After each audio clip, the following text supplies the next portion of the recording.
All right, let's talk about another Nigerian who's doing so well, but not on the pitch now, but off the pitch. Michael Emenalo.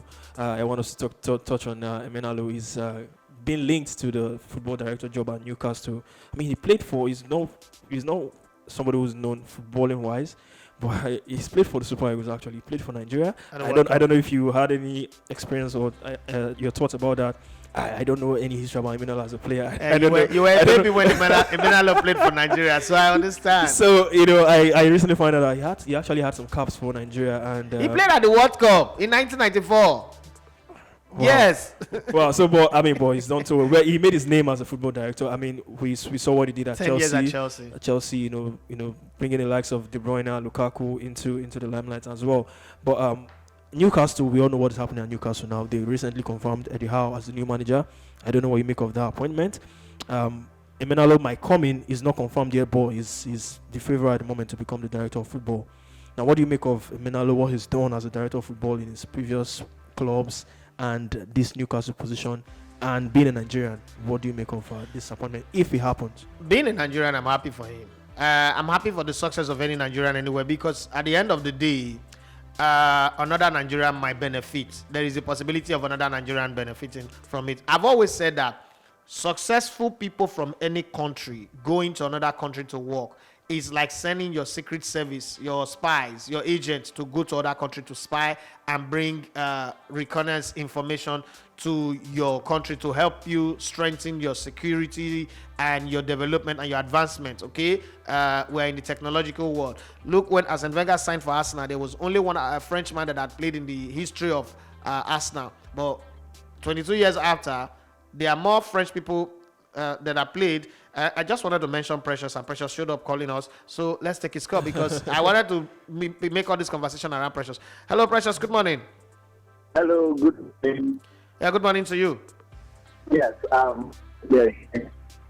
Then for Michael Emenalo, I mean, this is close to us on Legacy TV, and it actually shows that we know what we are doing here. Yeah, we do.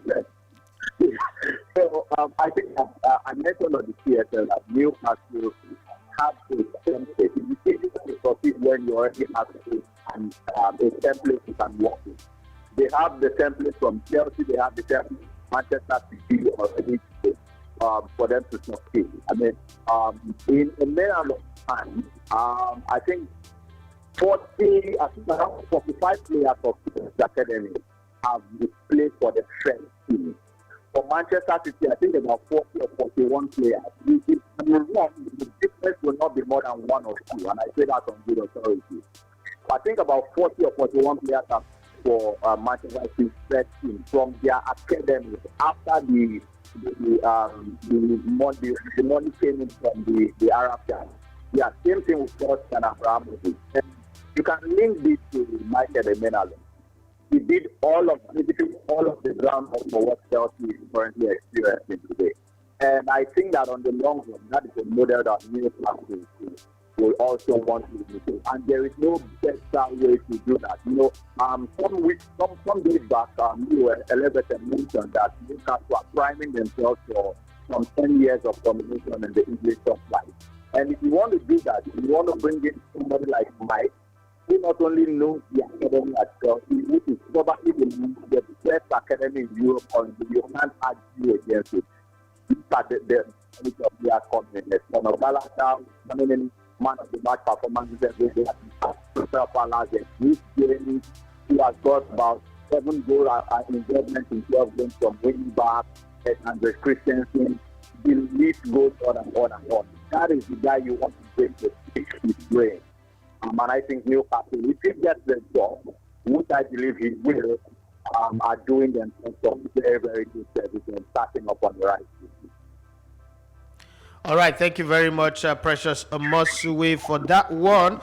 We love to call him the professor. You trust him to come up with some numbers on that one. Yeah, when it comes to that, he does justice to it completely.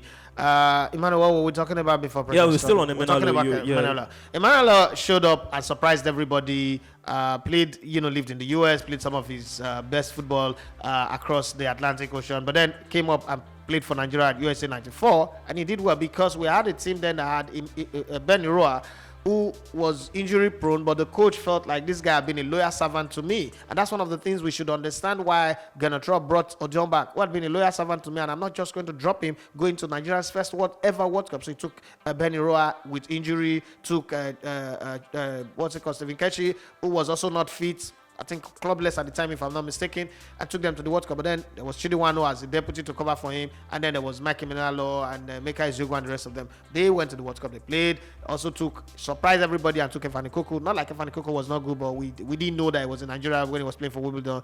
We just know the name sounded Nigerian, but then took him, but then didn't carry along Ruben Agbola and then Chris Armstrong and the rest of them. Long and short, after that, what he's done as a footballer does not really equate to what he's done as a football director. Yeah. And that's the same line that someone like Sheyi Olofinjana is towing, building his career. Sheyi Olofinjana yesterday was talking to me that he walked from 6 a.m. in the morning to 3 a.m.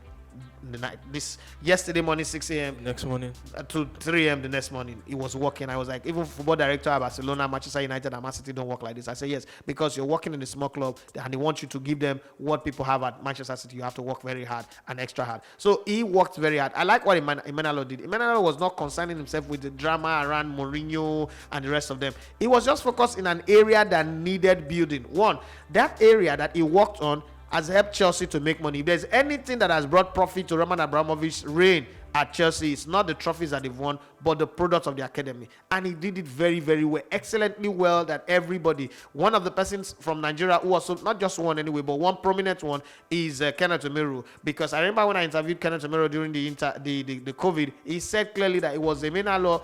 His visa had expired. They had told him to leave Holland and start coming back. He was staying in his uncle's house. There was no club. It was Emenalo that came and worked up the whole arrangement with Vita CNM and brought him to Chelsea. That is forever grateful to Emenalo for. So those little moments, having a Nigerian there, if Emenalo goes to Newcastle again, I won't be surprised if there are some young Nigerians, and believe me, there are young Nigerians who are really talented, ready to play this game, who would also have opportunity. But beyond the Nigerian team, let's look at the bigger prospect. Newcastle needs somebody like that, a football director that would allow Amanda Chevrolet to do. She's good with finances. She's good with media. That's the two areas that she's good at. And I like the way the Premier League work. Those clubs that really wants to work, they allow people to do their work and put them in the area of their strength. Ed Woodward was good with money. Manchester United, even not winning anything, have made more money than any other club in the Premiership since Sir Alex Ferguson left. That's something that that they bring people who are within strength in certain area. And I think that with Emenalo coming to Newcastle, that is if they signed the deal, or when they signed the deal, they really would be happy that they've gotten someone that is big, that have an understanding. It's not coming to learn on the job like Edu, or Edu is doing a good job, but somebody who really knows the job, who have a 10 years experience at one of the toughest clubs to work at, Chelsea, okay, and has done excellently well, magisterially well, that you can't even touch him. In terms of talking of Emenalo's CV now, I don't think there's any football director on that level that you can mention that is higher. Not Ivan Gazidis, not anybody. So I think Newcastle are getting a proven, tried, tested, trusted, and proven man to become their football director, and they'll be very, very happy because he's got a lot of contact that will make him bring in job. Now you talk about Eddie Howe. Finally will arrive at the place where Newcastle needed to be, because all those talk about Conte and the rest, they were shooting above their ranks. Newcastle might have owners who make them the richest club, but Newcastle does not have that brand power. Nobody wants to come and be the John the Baptist for any other coach. And Antonio Conte cannot be your sacrificial lamb that will come in, set the ground running, and then later you go and bring in Flick or Julian Nagelsmann to take over from them. They see prime themselves as, this is my prime, this is my top. I've not even hit Champions League winning level. You're bringing me to come and battle relegation. No, he's not used to that. It's not in his system. Even the Tottenham job is a risk, but because he's got Patricia, who is his man, who's worked with, he's taking that job. He can't go and do that with Newcastle because he will be lost at sea. Okay, it will be like a ship without a radar. I like the fact that they've gone for a man who understands this. Last time he took Bournemouth to 9th position in the league table. They score a lot of goals, 16th best defense in the Premier League. I think it's something that he's adapt with. He is good at doing. He will be able to take Newcastle now, and I've said that their next game against Brentford, they will win. Their first win of the season after the international break will come immediately after the international break. I'm betting anything, all, even the studio on that. I'm betting my dreadlock home? And even your dreadlock. Anywhere they play the match, let them come play it in Tangier, in Morocco. Let them play it anywhere. Newcastle is going to win that next game. That's just a funny thing about football. And they will start climbing and making those points. They've not won a single game this season. Making up those points till they survive relegation. Then maybe Eddie Howe will be given a contract, an opportunity to continue and see what he can do. Thereafter, they will not spend money on players that are bigger than Eddie Howe. That's when you will not bring in the Messiah, the Hansi Flick, who I think will become Manchester United next manager anyway, or anybody. All right, for Eddie Howe, I think he has. You talked about his time at Bournemouth. He has some of those core players with him at Newcastle. There's Matt Ritchie, there's Callum Wilson, there's Fraser. What's his name? Fraser, yeah. So he's still at Newcastle. So he's still familiar with some of the players and all of that. You are listening to Elegbete TV Radio.